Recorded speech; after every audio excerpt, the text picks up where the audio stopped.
county gets a pot of money, and it then uses its power to convince villages, towns, cities to change their zoning.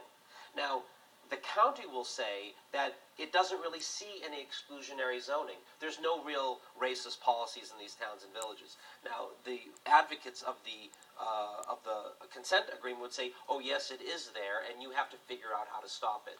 What would seem like a millionaire of any ethnic background, any background or any race or anything could live anywhere he wanted in the county as long as you have enough money to buy 4-acre zoning homes. Absolutely, and that really starts getting into the complexity of all this. The issue is this, though. How much multifamily housing is there in Scarsdale? How much multifamily housing is there in North Salem or those places? So the argument would be that the county has to work to get multifamily housing into these places where it now doesn't exist.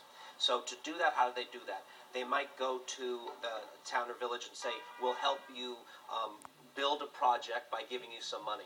They might say, we'll help you build a project by giving you technical assistance.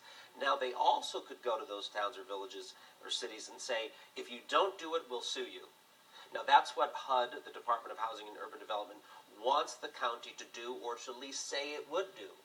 But County Executive Astorino says, no way, this is too complicated. Who says that we should be doing this? And now they're in a dispute.